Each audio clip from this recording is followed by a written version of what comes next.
sama. Itu adalah tanda kita tawaduk kepada Allah seperti Allah memerintahkan kepada para malaikat, para iblis di waktu menciptakan Adam alaihi salam. Maka para malaikat semua sujud ke Adam, maka aba wastakbara kecuali iblis. Iblis mah numpang nolak, tidak mau sujud. Garis besarnya bagi orang yang tidak mau sujud kepada Allah sama Pak, itu iblis. Iya, kalau jin Pak, iblis, jin, setan itu juga. Kan kalau jin kan ada dua, iblis ini ada dua. Ada dari golongan jin, ada dari golongan manusia. Nah, kalau dari golongan jin, sifatnya bapak-bapak mau ngaji, mikirnya 7 balik. Ngaji jangan ngaji. Kalau mau ngaji, gua kemarin nggak ngaji, tapi ngaji bagus. Bola kan ngaji jangan. Akhirnya pas bingung, Assalamualaikum, ayo berangkat. Akhirnya ke bawah juga, alhamdulillah kan. Akhirnya tanya, gua mau apa ngaji. Akhirnya ada teman kita, Assalamualaikum, ayo berangkat. Akhirnya berangkat juga bagus kan seperti itu. Itu adalah kalau jin yang tidak terlihat hanya dalam hati. Lu jangan ngaji. Kan biasa juga ngaji, kalau ngaji paling apa katanya kan.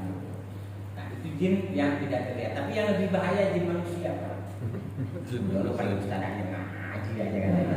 Udah temenin gua nih kurang satu katanya, udah gua kasih modal. Tapi ya itu jin dari manusia itu lebih berbahaya Pak. Kita nggak mau fokus sama modal, dikasih modal sama dia. Udah, apa rokok gua beliin aja, besar kepingin aja. Ngaji. Itu jin manusia, maka lebih berbahaya Pak. Jin manusia itu lebih berbahaya. Maka kembali tadi ke masalah iman, kita khawatir Pak. Di waktu kita sakaratul maut, itu teman kita itu semua datang. Ya pertama orang tua kita datang. Jadi nengok, itu kayak mimpi, nengok, ceritakan bahwa dia sudah ada di surga dan sebagainya. Itu sama gua. Gitu. Nah, kalau orang tua kita nggak mempan, nggak mau kita, maka datang nanti teman-teman kita semua terus. Nah, pada akhirnya nanti malaikat malakul maut. Maka ketentuan kita meninggal itu setelah ruh kita keluar. Kita aneh. Itu siapa gitu? Supaya gua nggak sadar dia gitu. Ternyata berarti dia meninggal. Maka disitulah dianjurkan, disunahkan, dipercepat kalau untuk mengurus jenazah hidup. Jangan sampai perawat atau pengurus tata cara kepengurusannya di ulur-ulur lah gitu. Maka sering dulu pernah ada yang meninggal Jumat pagi kan udah selesai.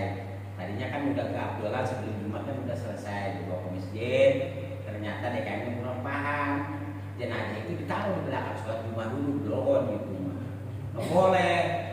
Kalau sholat Jumat kan atau sampai jam 2 juga boleh. Yang penting jangan sampai asar. Jenazah dulu rawat. Itu kan masih leluasa. Nah, posisi makruh tidak makruh di hari Jumat tidak ada waktu makruh. Mau pada subuh kan mau barengan dengan keluarnya matahari itu tidak ada.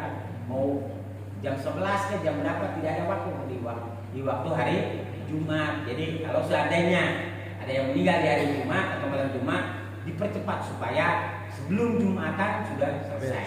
Karena itu mendapat pahala dari Allah Subhanahu wa taala. Jadi kasihan. Maka dia kembali lagi ketentuan tadi hidup itu adalah dari Allah Subhanahu wa taala. Maka wadidu qauluhu maitan. Wa dalilu ala dalika dalilul hayat wa isitakulta wa dalilu ala wujubihi ta'ala anal qaul hayat lajimun li qiyamil hayat ila wa haisu wajaba lahu hadis sifat istihalun. Jadi seandainya jadi perlawanan atau mustahilnya dari sifat hayat hidup ini adalah maiti. Nah maiti itu bukan sifat Allah Pak, itu sifat makhluk. Sifat makhluk itu mati. Kalau Allah tidak mati, maka seandainya kalau Allah mati, itu bukan Allah namanya. Banyak orang yang dituhankan ternyata mati, itu mah bukan Allah. Maka kalau kalimat Tuhan kan sifatnya umum Pak. Kul ma'budin bahwa ilahun. Maka kalimat tauhid pun kita sering Abdul Dikri anahu la ilaha illallah.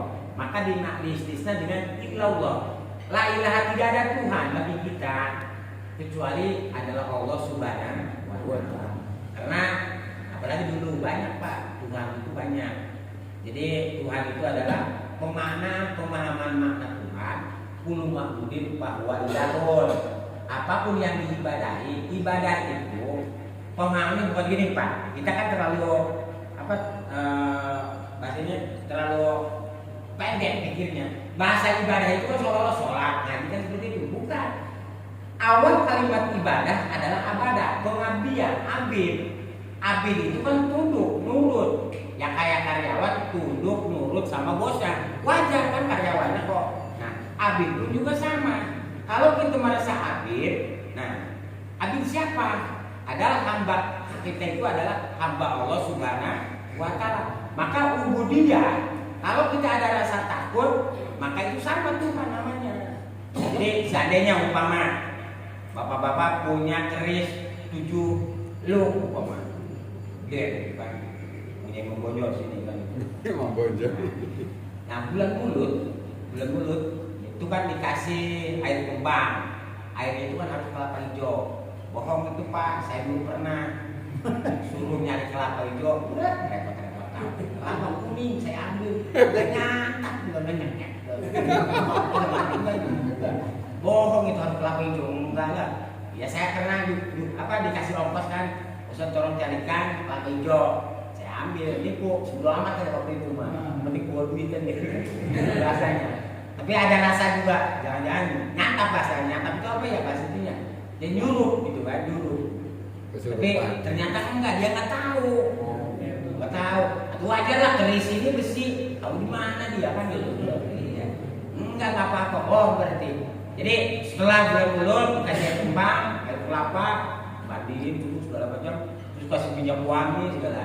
Yang pemiliknya mah bau kelek. Kerisnya mah ampun. Artinya kerisnya mau wangi.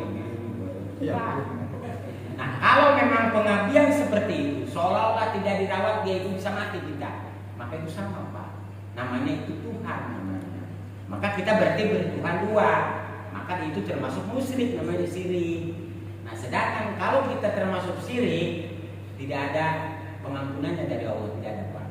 Maka dosa musyrik itu hanya bisa diampuni sama Allah kecuali dipegas pun juga kepalanya. Seperti kisah Nabi Musa alaihi salam, 124.000 kaumnya yang menyembah pedang emas dapat Musa sambil itu.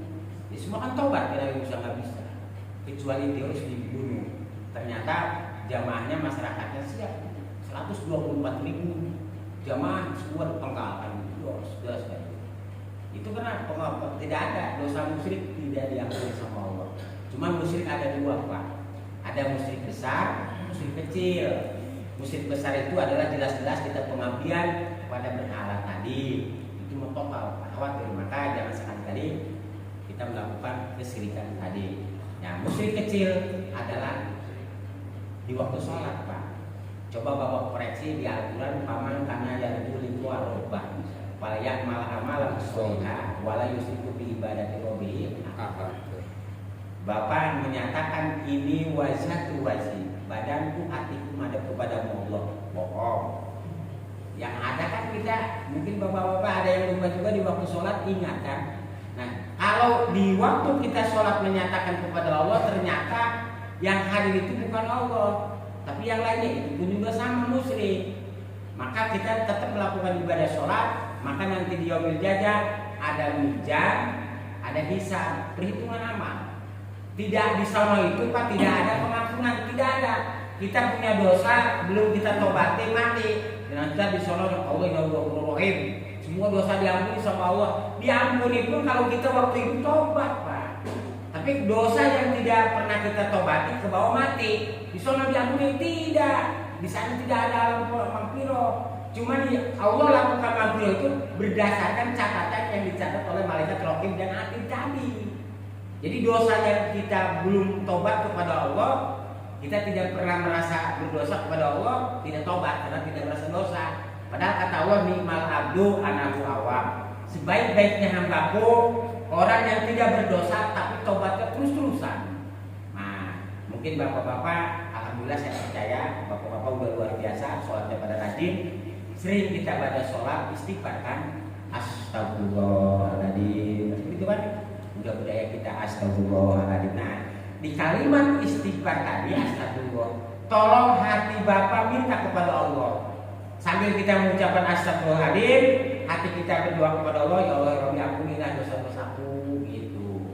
Kenapa kita sholat aja udah maksiat kepada Allah, apalagi di luar sholat. Jadi jangan hanya lisan, Pak. Jadi lisan astagfirullahaladzim,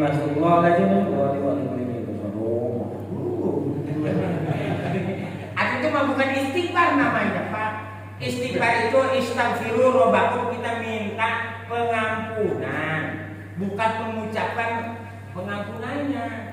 Seperti kita sering kita dengar, Allahumma sholli wa sallim wa barik alaihi. Jawabnya gimana Bapak? Salah, itu kan nyuruh lagi kan. Kalau solu itu kan nyuruh lagi. Jadi innallaha malaikatahu yusholluna 'alan nabi ya ayyuhalladzina amanu shollu alaihi. Oh, kita malah nyuruh, suruh kita baca sholawat malah nyuruh. Shollu alaihi itu adalah bacalah sholawat kepada Nabi. Kita nyuruh lagi. Kapan baca sholawatnya? Akhirnya kan itu. Jadi bukan solu, jadi abdol. Allahumma sholli ala sayyidina Muhammad. Kalau solu itu coba ada. Coba kajilah gelar hari nahu itu kan jamak mudzakkar salim. Itu tingkah posisi errornya adalah rofa akunun. Jadi huruf nunnya dibuang. Asalnya mah soluna, dibuang waktunya. Maka solu diganti dengan alif. Itu jamak mudzakkar salim. Jadi kalau Bapak mengucapkan solu alaihi, berarti Bapak nyuruh lagi. Kalau Bapak nggak baca sholawat, jadi abdul gitu bayang Allahumma sholli ala sayyidina